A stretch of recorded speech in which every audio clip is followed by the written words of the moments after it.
I am here not to give you and spoon feed you the best possible templates, okay? I just give you the tools to let you know how to make the best tank or the best template. And one of the popular questions people ask me is, how do certain battalion types work as a part of a division? Bicycle division. I know it's such a weird one to think of. Funnily enough, they're not actually a part of a mobile battalion, but technically that's what they are. So one of the disadvantages of cavalry is they use a little bit extra infantry equipment, a little bit extra compared to regular infantry, and they also have some bigger penalties moving into different terrain types. Of course, there's not everywhere that a horse can be accessible. It makes it significantly more difficult to climb, obviously, mountains and stuff, where a man on a foot carry the equipment required to carry up a mountain, where a horse is a very big thing. So how do you make cavalry any different to a regular infantry? They're all the same thing. This can be interchangeably replaced with motorized. This can be replaced by mechanized. They're basically classed as infantry that add organization and add HP to a division significantly faster than infantry. And of course, you won't want to mix regular infantry with this, because the speed would go from 6.4 kilometers per hour to 4 kilometers per hour. What's the point of mixing these? There is no point. You've got mobile infantry, which go faster, and regular infantry that usually have less penalties and are cheaper, but don't have the speed. How do you make a cavalry division? You make it an infantry division, but you just replace it with cavalry, so therefore it goes faster. There's your answer. Be aware, you would need to keep other battalions as a part of this division to keep with a significant speed. In this case, you wouldn't add an artillery battalion because it would reduce the speed down to 4 kilometers per hour, which defeats the purpose of having the cavalry on it as well. Even though technically this is classed as cavalry pushed artillery, technically, I guess. So the question now is, when would you include bicycles in this? You would just replace them one for one, because the difference between a bicycle and a horse division, well, there isn't. The only difference is they cost more support equipment. So for some reason, bicycles require support equipment. Technically, that's what a support equipment is. It's a bicycle, apparently. And it has the same cost as a regular infantry. However, there are some different modifiers. For some reason, bicycles have less organization. They use less supply, and they have less reliability. I presume that's because it's using support equipment. And overall, it looks like faster speeds in certain areas, such as marsh, really fast in urban, really fast in plains. However, it is slower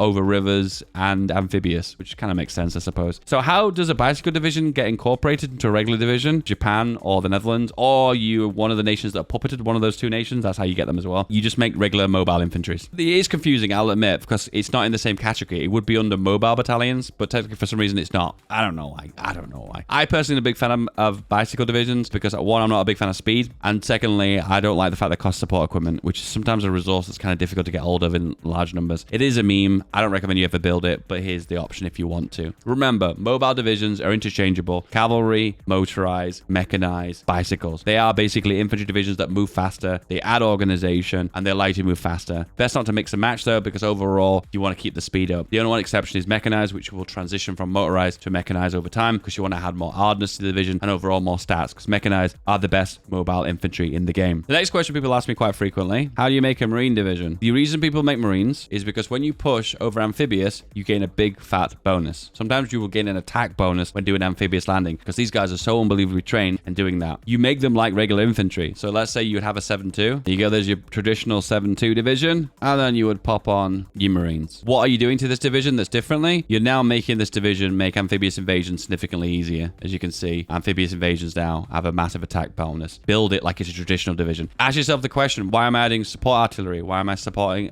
support AA? What am I adding to my division that my division needs? Don't ask the question, what is the best? Just say to yourself, what do I need to this division to make it more effective in combat? Overall, now this is an effective amphibious invasion. This is the one time I would recommend adding an engineer on. Why? Because engineers add extra attack into amphibious invasions. In this case, this standard 8-width marine has an attack bonus of 50% over amphibious. If you add on a engineer, which will add an additional 25 attack, as you can see here, amphibious now is 75% attack bonus. This is a massive amount of attack bonus. There are certain parts in the game if you want to attack, such as from the straits here, from Sicily to mainland Italy, or if you want to attack from an island to mainland Anatolia, or the strait here between Istanbul and the mainland of Anatolia. In that case, you would gain an attack bonus or not have the penalty for doing an amphibious attack. And of course, as you already guys are aware, the traditional amphibious invasion like this one. Remember again, just make it as a regular division and replace the battalion battalions with Marines. Therefore, you will have those attack advantages in those specific requirements. Ask yourself the question, how do I make it? And just think about how would you make it? Why would you do it? What are the modifiers you're looking to gain from adding Marines on? So we also mentioned Camels as well. Camels work like cavalry. They're mobile infantry as well. When you fight in a desert area, you gain an attack bonus. That's it. Once again, it's something you never really want to make unless you're fighting in North Africa. Apart from that, you don't really need it. Another question people ask me is about paratroopers. Two schools of thought for paratroopers. One, you can either go for one that's a 10 width that has some firepower to it, and you can add lots of interesting supports on there to make it more combat effective when they land. You don't really want to make this division too big though, because you're gonna have lots of transport planes needed to drop them off, and you need to make it as fluid as possible. So don't make too many. That's my recommendation. So basically, you either want a combat effective paratrooper with support companies that are going to do them extra firepower. Alternatively, you want to go for the mass spam paratrooper. Paratroopers do work functionally differently because you kind of either want to do them as a distraction, a confusion, a logistic damaging tool, which is this is the perfect one for that, or you want to do it as a more combat effective paratrooper. But I don't like to build paratroopers that put all my love and my attention, my time into them just for them to instantly die when they land. And the risk of a paratrooper is very, very high when you land. So I would honestly not recommend building up a big fat paratrooper. It's just not worth it. Either go for the 1 battalion trick or one that's 10 combat width that's semi-combat effective. When you land with a paratrooper, you want to ask yourself the question, what are my initial objectives going to be? Am I going to secure a port or an airport, grab a victory point? Something in ahead of time that you need to secure that will help the initial landing force when they land. Same again, Mountaineers work no differently. You're making a basic infantry division and you're replacing it with Mountaineers, and you're specifically placing them in areas where there are mountains, so therefore they can either break mountain tiles to push into them or hold mountain tiles. They work equally effectively on the defensive as well as on the attack. It does appear that they work way more effective on the attack, actually. I was wrong about that. So you gain a lot of attack bonus and not so much a defense bonus. Once again, you're making them for the purpose of breaking through mountain ranges. Alps is the perfect example of it. To a certain degree, I suppose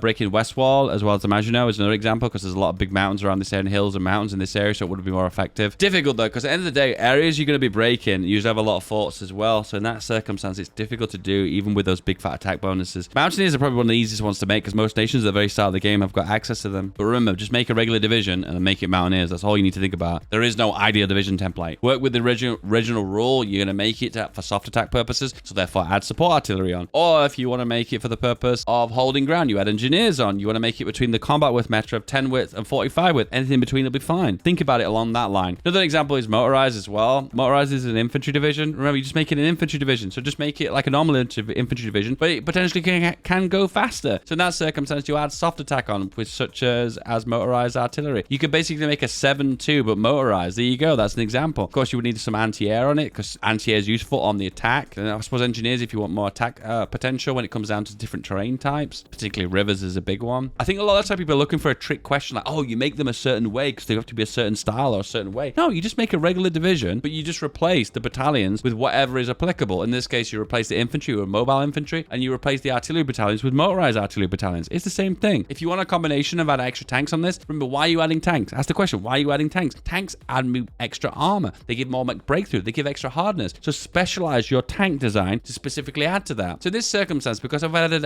on a tank division, you'd make a tank in accordance with that. In this case, you want breakthrough, so you're going to go with a big fat turret with lots of 3-man on it. You need to think to yourself, is this going to be a cost-effective tank? So in that case, am I going to try and focus on producing them in large numbers, or do I want to make them more tailored towards more optimal for wherever they're going to be fighting? In that case, you might want to go for something like an auto cannon, which is strange on a heavy tank, but overall it's very cheap, keeps the cost down, and therefore don't have to worry about extra chromium or tungsten costs. It's completely up to you how you want to do it. A medium high velocity, because then it can pierce enemy tanks. It's still giving you an extra stats to the division as well. So in this case, medium high velocity. We'll keep the cost down by going for riveted, diesel. We want to add lots of armor on because that's what a tank's all about, right? Make it enough speed so it can actually move. We can go for wet ammunition storage for the extra reliability, easy maintenance. Top it off as well, you can also go for armor skirts. Is usually always a win because it gives you extra armor and breakthrough, and then sloped armor. Reliability is decent overall. It's got really fantastic stats. It's a little bit on the pricey side, but obviously try to keep the price down. Remember, this is going to be an infantry fighting tank, so don't have to worry so much about speed. If you want to focus on speed, therefore you'll pair them up with motorized battalions. But overall, think about the divisions you're actually going to be making and what's the purpose of what's it going to be doing, so therefore you go from there. If price is no object because you've got a ridiculous amount of military factories, so therefore you don't need to put them in division, you could go for you go for welded armor or go for cast armor. I wouldn't recommend cast armor. And of course, you could change the suspension to something that was more optimized. Do you need reliability? So torsion bar would be pretty good. Do you need extra breakthrough? You can go for interweave road wheels. Or if you want speed, you can go for a Christie suspension. Once again, you make the tank how you're going to be using implementing it as a part of the division. For instance, if you are going to be focusing more on speed in this case, you might want to take off some of the armor. You can go for a Christie suspension, look into gas turbine if you really wanted the extra speed. Look at the speed on this heavy tank, guys, 11 kilometers per hour. Of course, reliability is taking a hit now. Once again, you have to think to yourself, how many of these tanks are going to be in the division? If there's going to be hundreds upon hundreds of tanks in the division, you want to go on a high reliability. If there's not going to be many in the division, reliability might not be the biggest issue. But overall, this is focusing on piercing, armor, and breakthrough to add on to the extra infantry division. Make the tank that you want to be added on to the division. We're not going to spoon feed you guys what the best tank is or what the best division is. One thing that I think is important to talk about as well, what nation you're playing as. So if you're playing as Hungary that hasn't got a lot of military factories, maybe investing into tanks is probably something that's a little bit outside of your cost effectiveness, unless you expand and gain more military factories, something more mid-late game. So probably invest into something like motorized or artillery. And also think about what nation I'm playing as when it comes down to what resources I've got. For instance, Germany hasn't got much tungsten and hasn't got any chromium. So in that case, maybe going for a heavy tank with a big turret and maybe in a high velocity round is probably not going to be the best thing to do. So in that circumstance, like this tank, for instance, if we were to go for a heavy armament, adds chromium on and tungsten, this is not a really effective tank to make as Germany, because at the end of the day, you're going to be lacking resources of chromium and tungsten. You have to import them into your nation, which will therefore strangle your economy because you have less civilian factories because you're having to import. So maybe if going for something more cost effective like an auto gun, so you don't have the tungsten cost, maybe not going for a big turret. So it looks like the turret is the main factor when it comes down to the actual cost of certain things. 2 steel, 1 tungsten, 1 chromium for that 1 tank production. For every military factory, it will cost that amount over and over and over again. So if you've got 30 military factories on this tank, it will cost you 30 chromium and 30 tungsten. That's a lot of resources to import into your nation, which is strangling your economy overall. So you might be thinking to yourself, like, well, in this case, I want a lot of tungsten on my tanks. I want big fat turrets. Maybe you want to invade Portugal at some point to get the tungsten and the chromium. Maybe you want to invade Yugoslavia to get the chromium. Turkey for the chromium. Think about it in that long run. Think to yourself, if I'm going to aim towards producing a certain tank that's my style and that what I want and what I'm going to enjoy, maybe you want to invade that nation that has that resource, so therefore you can get hold of it. That's really applicable for Japan, because Japan really limits resources at the very start of the game. Look how little resources they've got. Sure, they've got the chromium, but they've barely got any tungsten. Biggest issue with Japan is aluminium and oil and rubber. The summary of why I make these kind of videos is I don't want you guys to ask what the best division is anymore. There's nothing wrong with me helping you. I think the questions get asked over and over and over again way too frequently. And a lot of the time you need to be learning the game's mechanics to understand what the best division is you need to be specifically making. If you're aiming towards a certain stat, understand why that stat is useful, and then you can build up a division from there and then make obviously the most OP division in the game. Anything else you're struggling to build, please comment below. Don't forget to like and subscribe. I love you. Goodbye. This video technically is part 2.